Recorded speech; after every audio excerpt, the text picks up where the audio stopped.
So I bet you're expecting me to be talking about something Thanksgiving-ish as I went absolutely crazy happy over Halloween. The thing is, I absolutely love Halloween. The following holidays, they're alright, but Halloween is the best of the three main holidays observed at the twilight of the year. Candy, costumes, and a plethora of spooky stuff, what's not to love? The only thing I really look forward to after Halloween is the McRib, which tends to be sold at the beginning of November.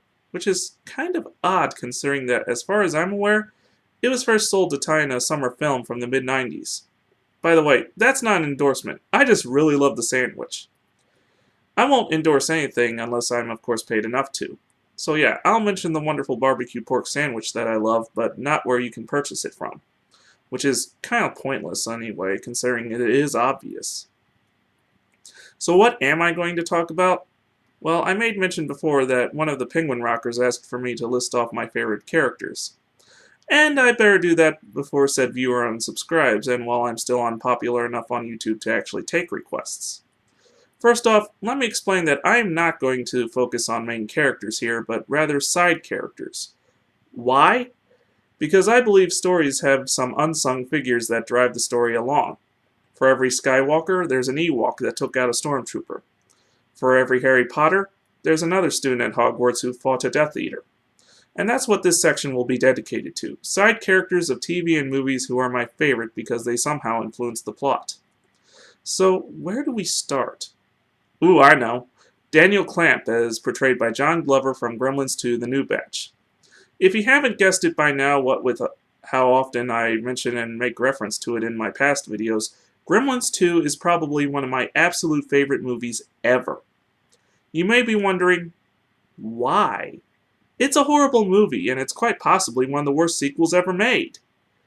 Okay, that's not as much a truth as it is a popular opinion. I don't let popular opinion dictate what I do or do not like in my life. Lest I remind that upon its release, Star Wars The Phantom Menace was the greatest entry in the franchise. 2 years ago, it was The Force Awakens. By the way, here's a hint, they're both pretty bad! It just took some time for people to understand how painstakingly horrible they were as entries to an otherwise awesome film franchise. To that extent, I like Gremlins 2, and Daniel Clamp is quite possibly one of the best additions to the short-lived but ever-loved monster film franchise. When you're first introduced to him, he isn't even in person. He's a man on a TV screen trying to convince Mr. Wing, Gizmo's owner portrayed by Key Luke, to sell his antique store to him. Already, on the offset, he is introduced as a slick, powerful douchebag of a businessman, and kind of an Orwellian-esque Big Brother type character. As it turns out, heroes from the original movie, Billy and Kate, portrayed by Zach Galligan and Phoebe Cates, have moved to New York and now work for him. Later on in the film, we're introduced to him not as a face on a TV screen, but rather as an actual person. This happens upon a visit to the art department where Billy works, and he expresses a desire to get more hands-on with the events going on with his company. He sees Billy's work, likes it, and strikes up an instant friendship with him. When this happens, it sheds some light on his actual character, rather than the character the public personifies him as. He's not ruthless, he's not aggressive, he's not horrible. If anything, he's mostly just out of touch with reality and realizes that, and is attempting to do something about it. Is he still a douchebag? Oh yes, totally. There's no arguing that. But you realize it's more out of innocent naivete and not so much out of malicious intent, which brings me to my next point. He is out of character in regards to his stereotype. Disregard little monsters that soon run amok and wreak havoc in his building. Let's look at Daniel Clamp as a person. He's a businessman, the owner of a vast growing multimedia megacorporation that has a gripping influence practically everywhere. At the time of this film's release, he could have been easily cast as a villain. Gordon Gekko from Wall Street, Burke of Wayland Yutani from the Alien franchise, the Old Man of OCP from the RoboCop franchise, all stereotypes of villainous businessman, all released at or around the same time this film was released. Even today, businessmen are given the thumbing of the nose by the media. The Umbrella Corporation from the Resident Evil franchise ring any bells? And you know what? I don't think that's entirely fair. They're human beings after all, like we all are. And like Daniel Clamp, they might not be as ruthless or as unscrupulous as we perceive them to be.